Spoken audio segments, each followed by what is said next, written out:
Hello, I'm Dame Helen Mirren, and you're listening to Gareth Jones on...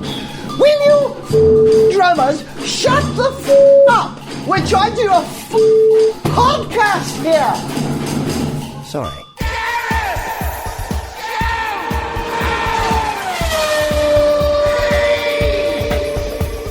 Hello, I'm Gareth. He's Zog. Hello.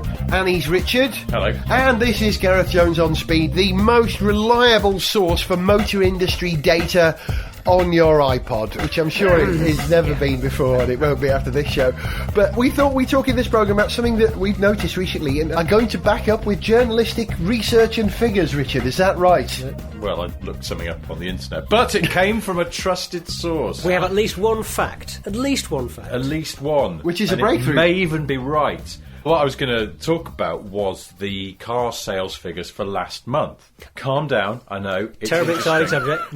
Are you Mike Brewer now? Does Mike Brewer do that? He does second-hand cars. He does do second-hand cars, that is true, and he often mispronounces the names of them. He does. Which, I'll just... It's a bit annoying. It's a bit annoying because he did a series of... it was that Trading Up he did, where he started and he bought a cheap car at the beginning of the series, and the whole thread of the show was each week he would then buy a new car with the profits from the previous one, do it up, try and increase his profits, so he would go from a small, cheap car to a bigger, expensive one by the end of the series.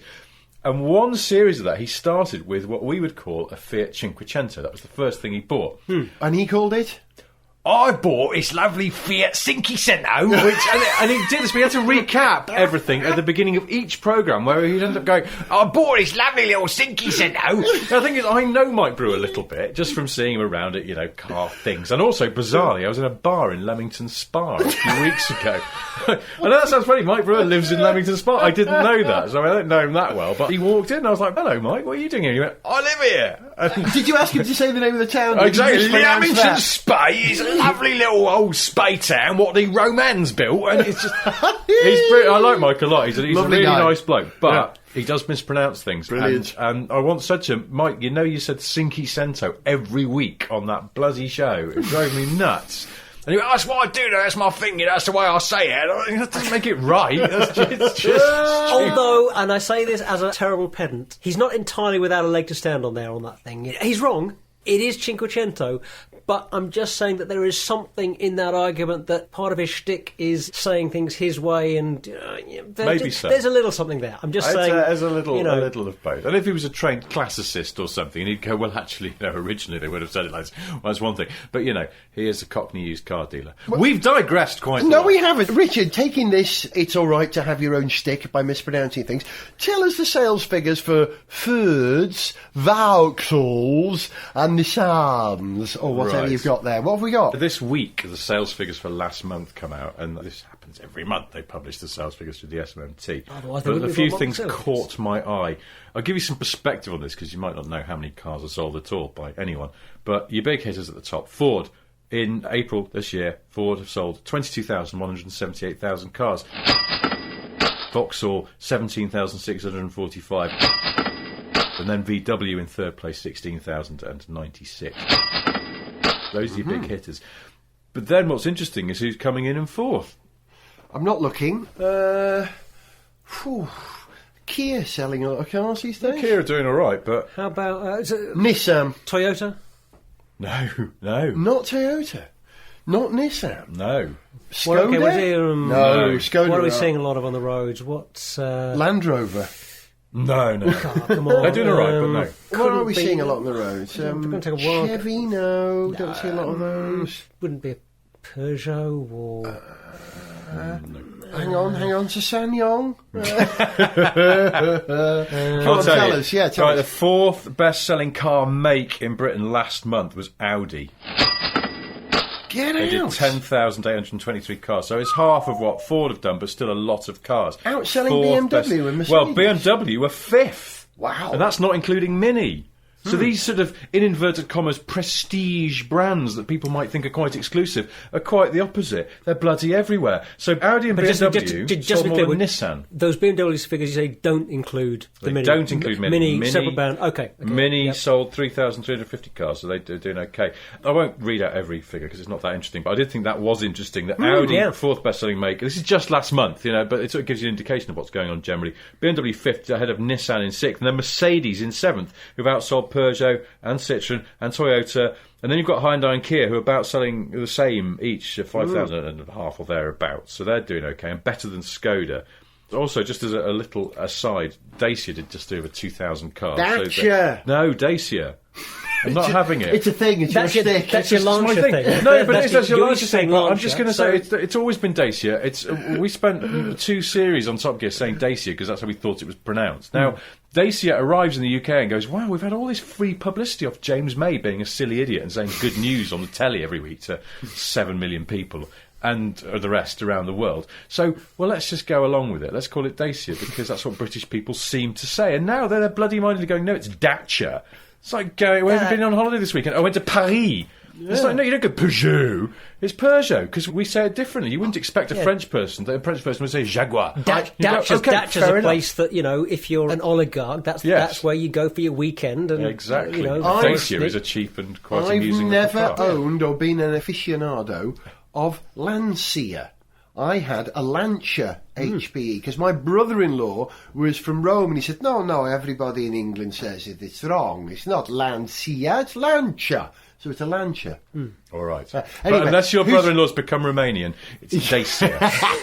Go on, who's at the bottom end? Romanians, you're welcome to come over here, like the bloke who decorated my house the other week and mispronounce our car names as well. Looking down there, it's surprising how few cars Honda sold, actually. I'd have thought so Honda's about 3,000 cars. There's not that many more than Renault, who had a pretty disastrous time as well, considering they used to be right up the top. They only sold just under 3,000 cars. But Mini, they sold more Minis than Hondas. They sold more Land Rovers than Hondas. Wow. That's the Evoque, I think. Do you know why? Do you know what I think Honda's problem is? The people who buy Hondas, it's probably the last car they'll ever buy. It'll last them for years. Hang on to it. I know they're too well made. Yeah, they're well made and they're bought by old people. And old people don't change their cars every 3 years like young people do. They hang on to them. That's Honda's problem. They've got to start making, little runabouts again, sports cars. Yeah, which they have done in the past, but maybe those cars haven't done all that well. They need to do something to sex themselves up. I mean, they have a very strange range of cars. Yeah. The Civic's sort of slightly bonkers. Yeah.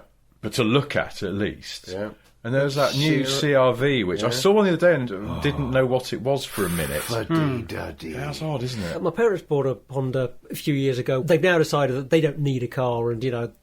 the there bus you go. are good. Quadrat demonstration. The last car. But old people love a Honda, and that car did work out beautifully for them. Until they sold it. You've got to go with the population bubble, haven't you? And we're the population bubble, our generation, aren't we? The older people, there weren't so many of them. But then Honda have in the last few years done the R-Type versions of a couple of their younger cars, and they've been reviewed well. Yeah, they're fine. They're good. And there's the new but NSX is coming back sometime, so maybe that'll help. But it won't help their sales because they'll sell, 5 a year. But it's about the image and hopefully boosting up things. Talking about selling 5 a year, who's at the bottom of the list? Let's go there now. Tell us. Canter through this really fast. Very bottom on this list, Saab. Now, I think they're allowed this because they don't exist anymore. But last month, somehow, 2 Saabs were registered. In the UK. Really? They must have been languishing in a compound somewhere, so they blew the dust off. Lars, we have found a 96. We shall register it. Yeah, so who knows what they were? Sonnet. Yeah, Quick, stick a plate on it. Hopefully a couple have got really good They're deals allowed. there. They don't exist anymore. Yeah. For the time being. So next of time? people who do exist, it's a Night of the Living Dead. Last month in Britain, Proton registered 3 cars. 3. Now, I think the main reason for that is that Proton cars are awful. But also, if you want a cheap car, you do now have Dacia around, who are very cheap. Protons aren't that cheap, and nor are they very good. And frankly, when the Malaysian government stops propping them up, they will be did. So, who cares? But, above that, the 3rd worst selling car make in Britain last month, of people you've heard of, ignoring kit cars and stuff like that, MG, 13 cars. 13. Now, they have about 50 dealers, so that means that most, in fact, of their dealers didn't sell a single car. Lotus sold more cars than MG. I think people thought that Lotus had basically been put on pause, but there's 16 Lotuses registered last month. Yeah, that MG, that's less than a third of a car per dealer, roughly. Yeah.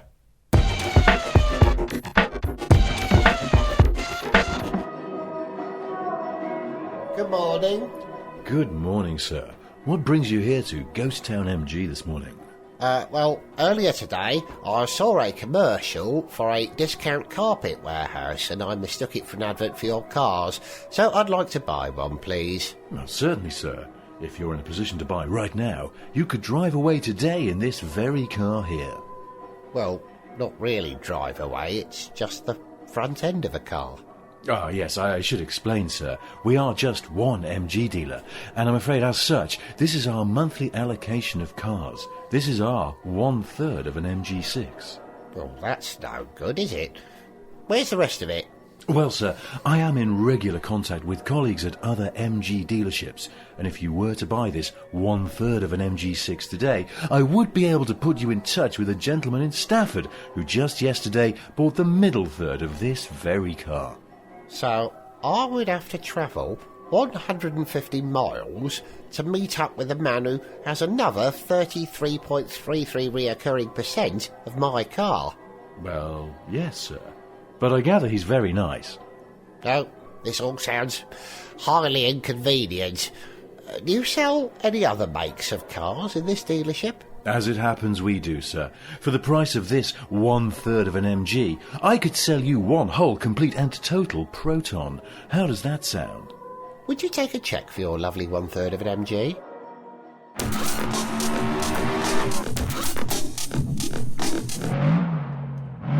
Every pun intended, but I wonder what it is that drives car sales in Britain, or indeed anywhere at the moment. You know, is it brand loyalty because your family have a history, or some kind of national pride, or some kind of status thing that you're going for?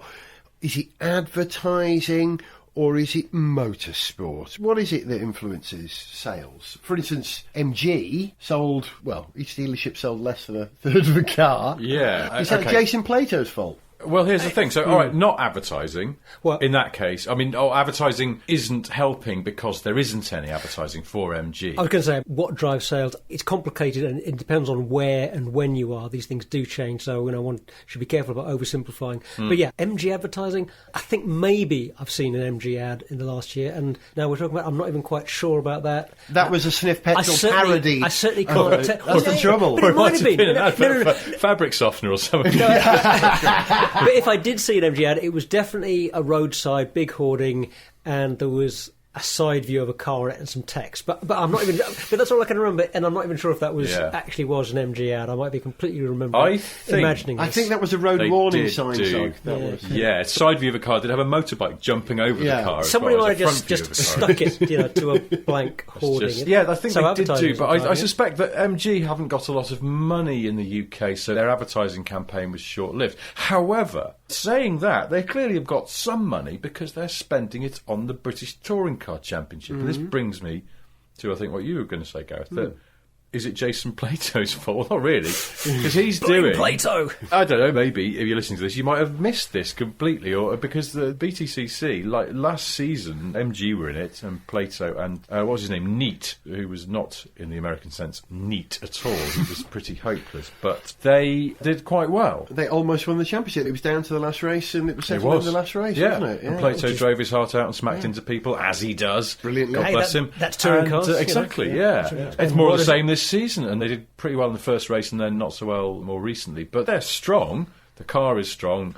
Plato's a great driver. They've got a new guy now whose name escapes me, but seems to be a little bit better than Andy, not neat. So, And it's the 888 team who are running it, who are really really crack solid squad. team. Yeah. So So why what aren't is they it? selling more cars? Because Yeah, we both. At the same time, Zog and I both went, Well, no, I wasn't going to answer the question. I was going to say, because if it doesn't affect their sales, why are they spending the money? And by extension, why is anyone spending the money? I think they're playing a medium-term game. They used to say, win on Sunday, sell on Thursday a week later. That's what they used to say, wasn't it? Something like that. Close enough. Yeah.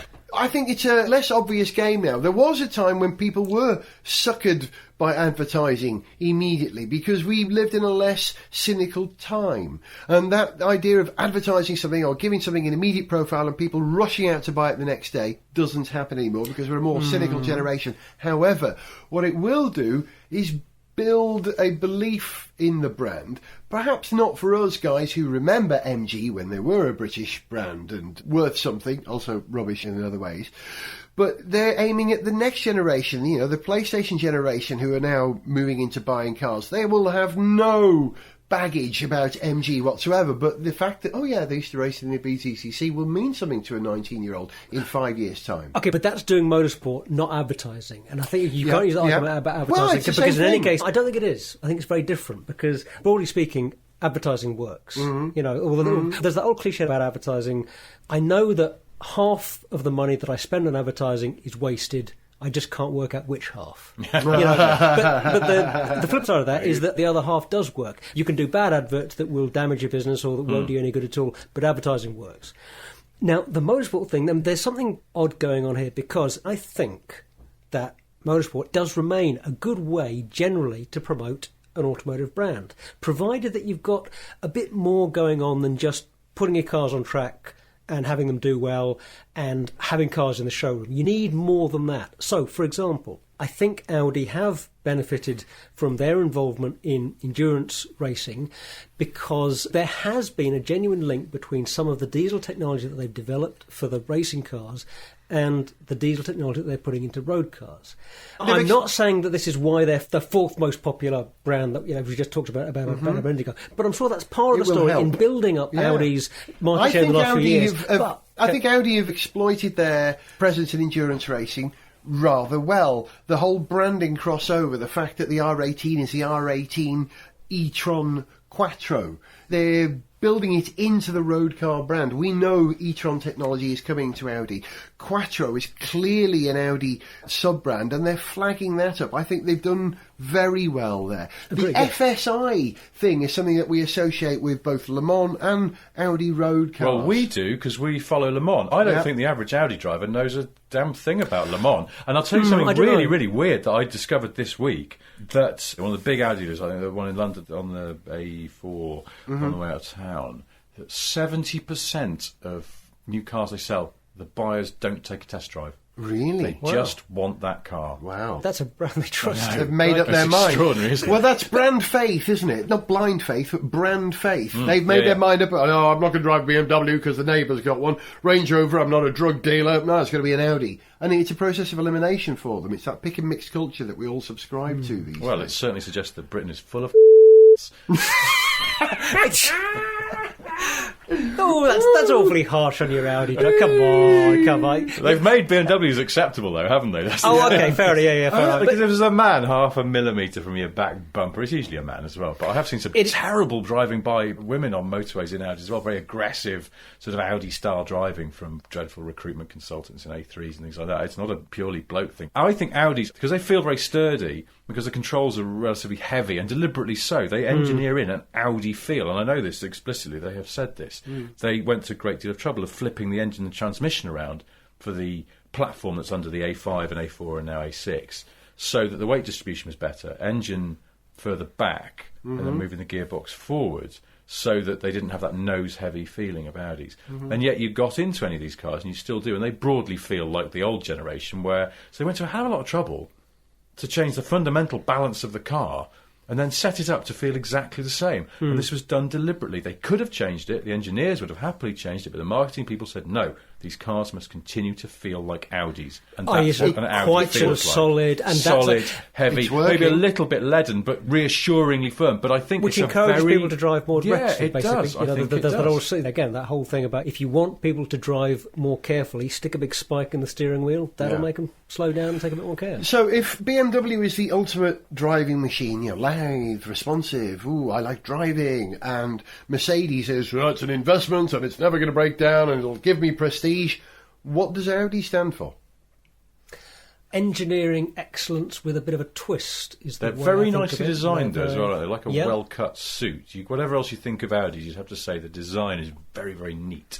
And the shut and lines restrained. are extraordinary. It's Yeah, got- restrained. It's not ostentatious design. There's not a lot of flair and panache in a way, but incredibly tasteful and bang on and just beautiful, really beautiful, but in a kind of restrained rather than an elaborate way. There was a feature once in one of the car magazines about how Audi get their doors to fit the way they do, and I forget the details, but it's incredibly elaborate. And it's true. I drove the new A3 a few months ago, and it's a Golf underneath, and, people like us who know about cars always go, why would you bother with an A3? Just get a Golf. It's just the same car, but cheaper, or get an Octavia.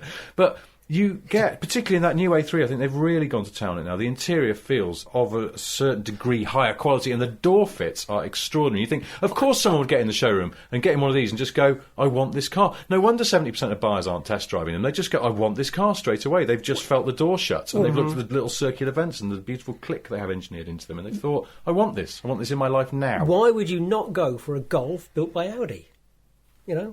Well, yeah, there you go. You put it Yeah. like that, and it makes perfect sense, doesn't Yeah. it?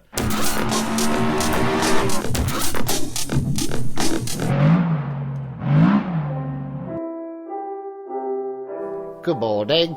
I'd like to buy a Golf, please. Certainly, sir. But I'd like it to be built by Audi, please. Ah, so what you'd like is an Audi A3.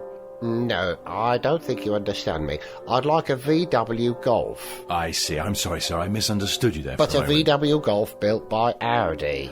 Sir, a VW Golf built by Audi is an Audi A3. But I told you, I want a Golf. Sir, I'm happy to show you a Golf if that's what you'd like. Yes, it is. A Golf. Built by Audi. Right, I've had enough, that's it. I'm sorry, sir, but you're extremely annoying, and I'm going to punch you in the face. Well, I don't want that. It's a punch in the face made by Audi, sir. Oh, well, in that case, please, go ahead. Oh, all right, yes. Very solid.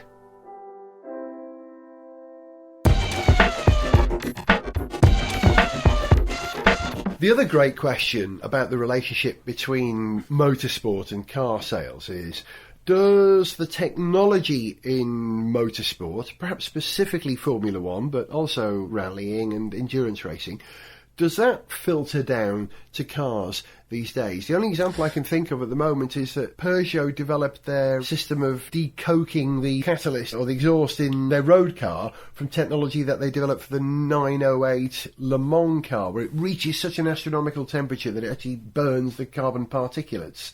That's their HDI FAP technology. That's what they call it. Okay. And that's in Peugeot road cars now. But you look at Formula One, what's filtering down from Formula One to road cars? Very little. I think there's actually very little crossover now. You're pretty pushed to make the argument that what you're developing for an F1 car filters down to road cars. I'm sure there will be some stuff that comes out of energy recovery and some of that KER technology. That's probably the only thing that's really at all relevant. It's too specialised, but- the Formula One stuff, and at too high a level to Yeah. translate directly to... You look at something like carbon fibre, which has been in Formula One, for 30 years now. But it's only now becoming more commonplace in road cars and in sort of normal road cars, and will increasingly happen because of production techniques that they're refining as we speak. And And that's something that Formula One would never do, because they don't need to work on mass production Formula One. And also, over the decades, the technology of road cars and racing cars, and open-wheel racing cars in particular, has just diverged that little bit more. They've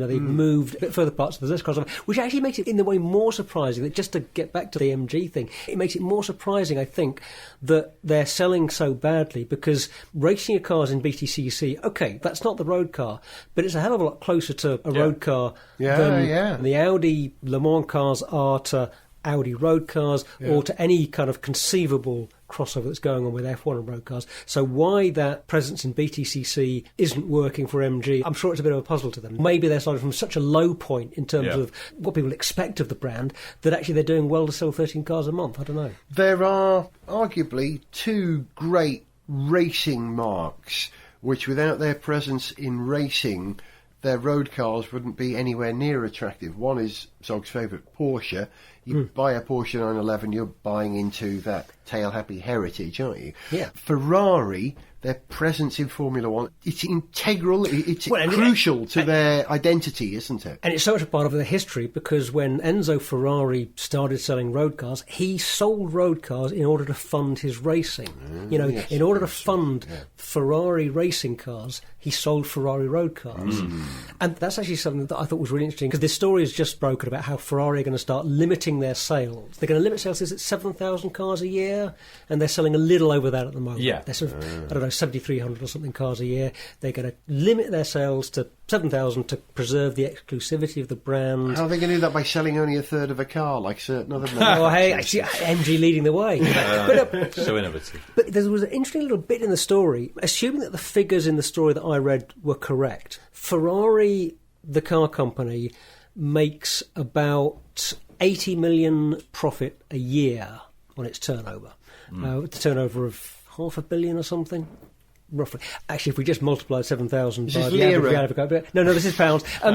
If you're making 80 million profit a year, that doesn't come anywhere near covering the costs of Ferrari's F1 racing efforts. So so does that tell you that Ferrari aren't successful enough as a car company because the modern Ferrari can't do what old school Ferrari presumably managed to do fairly well, which was cover the costs of the racing? Yeah.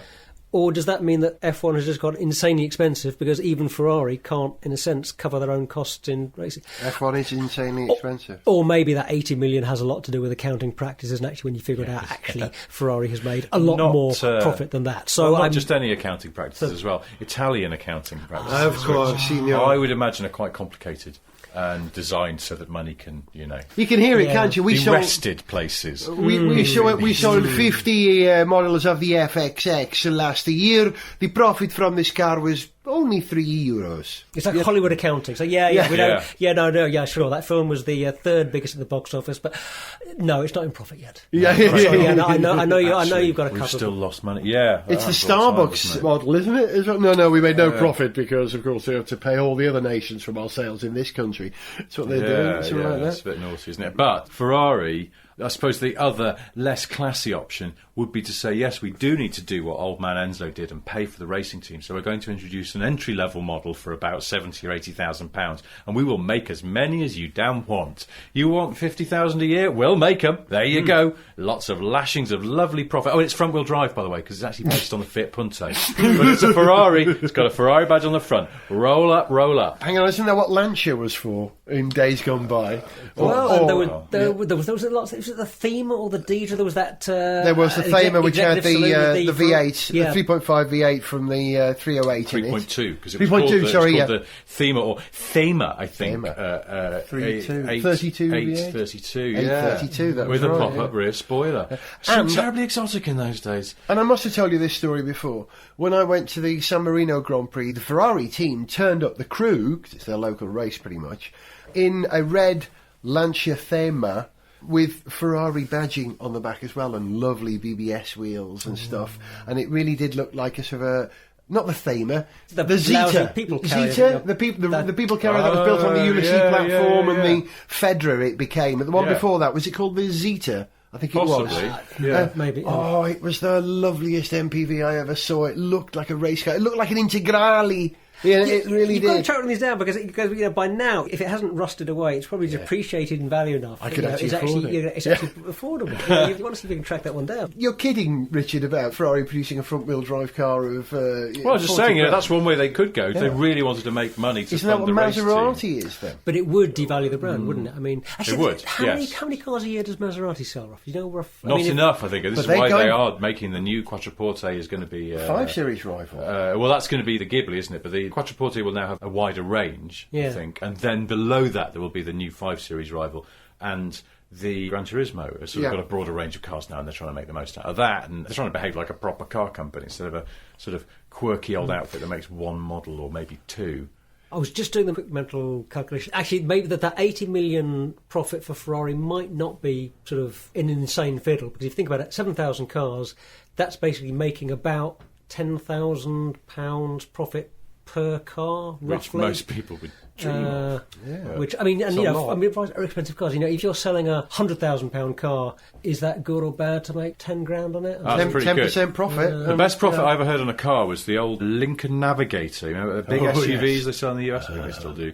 And there was such old school technology underneath, ladder frame chassis, the development costs have been written off way back in the 70s, and they were making something like $25,000 clear profit on every one they sold. Happy times. Back in the heady days of the 90s when people weren't getting so much in knots about huge SUVs, even in the US. But one final thing I was going to say about Ferrari is also, I reckon they probably make a lot of their profits, not on the cars themselves per se, but on the options, because every Ferrari...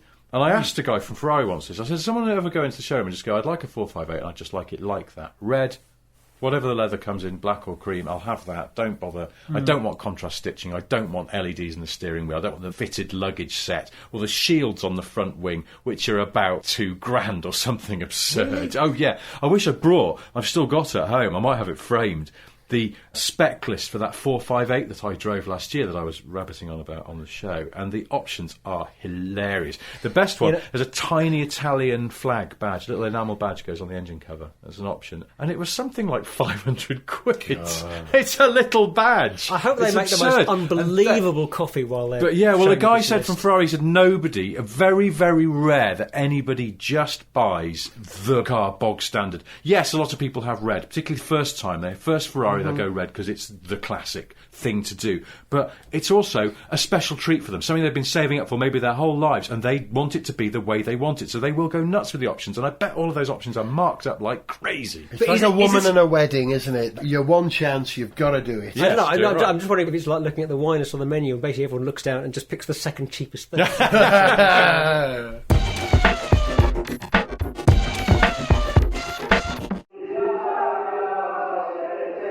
Good morning, sir. How can I help you? I'd like to buy a Ferrari motor car, please. Very good, sir.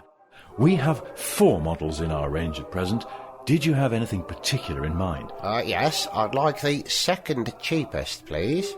Of course, sir. That would be the 458 Italia. It's yours for £178,000. Oh, dear. No, I don't actually have anything like that sort of level of money. Well, perhaps Sir would prefer the more affordable Ferrari California. It's just £152,000. £152,000? No, I can't afford that either. I had no idea your cars were so expensive. Do you have anything cheaper? Well, yes. Yes, I do. It's out there. The yellow car. You see it? The one with the hatchback. Ah, yes, I see it. A little less rakish than I imagined for a Ferrari. Tell me more, though. What's it called? Well, this is our latest model, and it's called the Cinquecento. Gareth Jones on speed.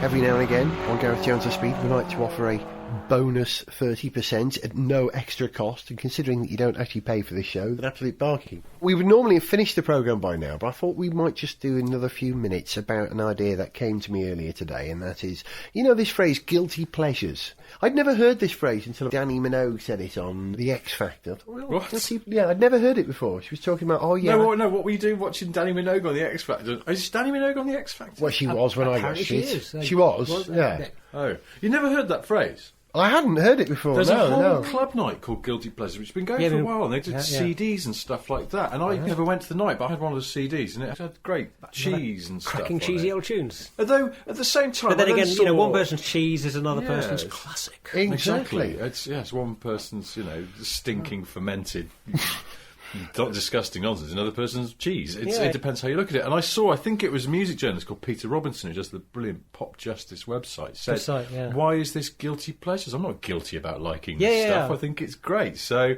Well, as a long-time ABBA fan, I think yeah, I'm, exactly. I'm There's no fully shout. I'm not I'm guilty very about much in liking ABBA. Yeah. It's- I like Cliff.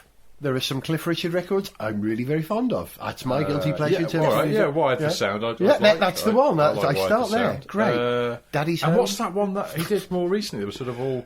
Like, not more recently, it was about 20 years ago. I was but- going to say, let's in Cliff, Very- in Oh, Cliff yeah, I mean, age, in that's Cliff free. years. Yeah, Cliff years. Yeah, the only thing about Cliff that ages is bizarrely his neck. He's going to He's got the face of a 30-year-old with the neck of a tortoise. It's extraordinary. We digress. Yes, so guilty pleasures. In terms of cars. In terms of cars. I've got 3 in my mind. I want to tell you I've got about. a couple. You've got a couple. Well, you've got one, 3 Richard? there, so maybe you should... Yeah, I don't know. There's Hit us nothing I up feel first. very guilty about, on the same logic that I was just talking about. There's Yeah, levels that's of a good guilt. point, yeah, good Masturbating point. in a synagogue, I think, would be something you should feel guilty about. But Given that I just But had a not a meeting in a lot. synagogue this afternoon. I- you had what's a a meeting in a meeting? synagogue? Yeah. A meeting. I had a meeting in a synagogue, yeah. Why did you have a meeting in a synagogue? Because I'm going to be... Jewish. Circumcised. I think you know where I stand. I think you know where I stand on the whole religion thing. So you know, Let's not go there. surprised. Whoa, let's Wait, not go there. but- I'm just but, intrigued. Why do they have like a really good Because coffee shop or something? I'm going to be selling my truffles at a rather interesting forthcoming event at the West London Synagogue. But again, are they kosher? we had well, that's an interesting question. From the point of view of Reform Judaism, they're totally okay. Yeah. If you're an Orthodox Jew, no, they're not kosher if you're applying the strictest rules. Did you explain So, that these are atheist truffles that you're making? My religious position is no problem here. No, they're Okay. a very relaxed, lovely bunch at the West London Synagogue. If I may pull Yeah, this back to- conversage back from I don't know why I said merits of synagogue as well. I Judaism. mean, that suddenly seems slightly offensive. I don't think I've ever No, been in a but synagogue in my life. the but- fact that you thought about it, the fact that I don't know. I'm just saying. I think it's- I'm do you just know saying, why? 'Cause I Is it think it's- naughty that maybe you you're should jumping in examine your chapel? conscience. No, here. I'll That's tell you all what I'm it is, saying. because if you were born, well, I suppose I was technically into the I was Church born of as England. well. Oh, I see. And so masturbating in a church would be bad, but into the temple of So it's somebody got- else's faith seems Seems even like more even worse. disrespectful. Okay, no, I see. Okay, so, I can see where hence you're the going guilt. there. Okay, yeah, we yeah, have yeah. digressed to a really Yeah, quite troubling. let me pull it arena. back to the guilty pleasures, of not knocking one motoring. out in chapel. Go, move on, move on. I'll start, right. Now, I've got 3 cars in mind, which I know you two are going to look at me as if I've just masturbated in a synagogue when I say this, right? But the first thing that I harbour quite a desire for, in a quiet way, is I'm not really fussed which one, quite honestly. Is it the Toyota Hilux? Is it the Mitsubishi, what's it called, the Animal or the Warrior? Is it? L200. Yeah, That yeah. sort of family of... Yeah. Or the VW Amarok, which I've driven off-road. It's a very capable vehicle. You know, I do a bit of camping. The idea of being able to go camping with a king cab pickup and all that space in the back, I know I shouldn't. I know they're crude. I know they're trucks. I know they're thirsty. But part of me really fancies one. Does that make me a bad person? One has to allow one's friends a certain amount of leeway in, you know. One man's gorgonzola is the another man's occasional lapse stinking of taste. cheese. You Yes, know, yes. Really? Have you never No, harboured truly. the desire for a It's a- pickup? Not for a pickup, no way. But No, I quite like a Hilux. I think that, Yeah? but I haven't driven any other ones. looks I drove the Nissan one. What was that called? The Is that Pathfinder? Yeah, no, it's The called the Outlander? Navara, isn't it? Navara, Navara. indeed. Yeah. I don't know. I think it's exactly right. It's a question of taste, really, because they're I a don't know bit what they hillbilly. taste like. no, Gritty. They're just a bit hillbilly. I know. I really don't like all those big cab, huge pickup. Horses Not for a fan at all. courses, What- and I would enjoy that. One of my guilty pleasures here would be big old American cars. Now, you know, I bang on a great deal about how much I hate people in their huge, inappropriately large SUVs driving around London, and how nice small city cars. You know, your little Fiat. Perfect. But I do have a real soft spot. If it's a 59 Cadillac, you know, I don't care what tiny streets in London you want to try and cram it down, it's welcome.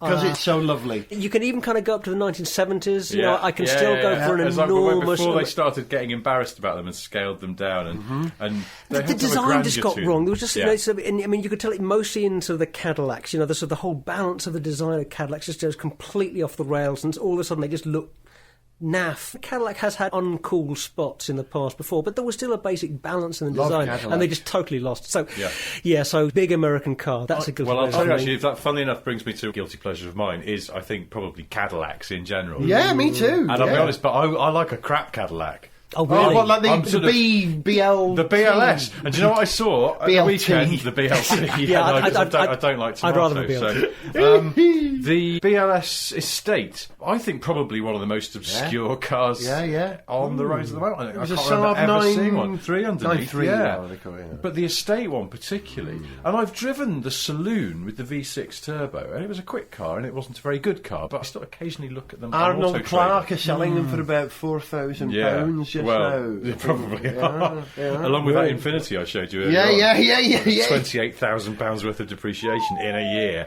A Cadillac, just a Cadillac, but a crappy Cadillac. Remember the STS? Yes. With Yeah, the V8, yeah, North Star V8, The front wheel CTS. drive. They sold over here. Yeah, there's a guy who lives not far from me who's got a CTS. Yeah. It's awful, but it looks great at the same time. I don't know, I can't explain it. I agree. I don't think I'd go so far as to buy one, but I do sort of look at them and go, Unless you just wanted to buy it for the engine, maybe. Just oh, that North Star V8's meant to be great, and it could sort of famously run on no oil or something. It's 100,000 miles. Yeah, exactly. Oh, no, it wasn't. It was his first service at 100,000 Yes. miles, supposedly. I'm not finished because, as you know, being a TV presenter of the 80s, not the 70s, like the rest of that generation, I'm a pervert, but not a pervert in the way that they are. I'm a pervert for cars because here's another car that I see all the time and I think, I love you. You're one of the funniest cars ever made and I love you. And I know they're not cool, but I love them. The Multipla. I love the Fiat Multipla. That car should have been massive. No, it shouldn't. Yes, it should. No. Yes. No. You see, now that's why it's a guilty pleasure, because even my great friend Zog I thinks that. Yeah. Do you like the Multipla, I Richard? admire the Multipla, but only in the same way that I sort of admire chartered accountants for being able to do sums. It was a very clever car. It was very bravely styled, and I didn't like it when they wussed out and I made agree. it normal looking, because they should have either kept the courage in their convictions. Of course, the reason they couldn't is because they weren't selling as many as they probably hoped. Yeah. What I find strange about it, and where I probably would then step over to Zog's side of this strangely styled line, is that it's not a car I would ever hanker after. Oh. It's just a car. Have you And they driven don't one? Yes, yeah. Funny enough, when they first came out, before they were on sale in the UK, and I was working at Old Top Gear, we had one from Fiat that was left-hand drive on Italian plates, and it was like the first one in the country, I think. And for some reason it was going spare over a weekend, and I drove up to Manchester in it with my brother and a mate, and we all sat at one point across the 3 seats at the front, Lovely. which looked rather You odd, could. but then the whole car looked rather odd. And I remember Yeah. vividly at one point being on the M6, and there was a coachload of children in the middle lane, and they were all pressed against the windows of this coach, like, and you could see them sort of going, "What's that?" and pointing, and it cut an unusual figure at the time, but that was because it was Certainly novel. did. You wouldn't call it pretty, and I don't hanker after one now, much though it was perfectly nice to drive and very clever. Who is it who do the give you strap-on that. bits for... And Summers. Not that, you filthy-minded gonna bug. just The cut this whole thing. strap-on bits for Fiat. You know, Irmischer do... Bath. Opel. Is it a Bath? Hang on, not a Bath. It was Novitec. Novitec, if I remember. And if you do a search online, you will find a rather nice-looking German yellow specced-up Multipla, which kind of looks like a Multipla Integrale. It's very nice. So that's my guilty pleasure. Right, at the final one, because we're going to wrap this now, but when I say this, you two are probably going to thump me, hit me, or refuse to talk to me ever again. Because you know what my ultimate guilty pleasure is? And whenever I see one Go on the on. road, I love this car in the same way that you might love a particularly repulsive, nasal, snotty, ugly little pug dog that has got a monstrous carbuncle growing on its face. Not easy to love, but something like that needs love, and that's why I love This is going to be really horrible, isn't it?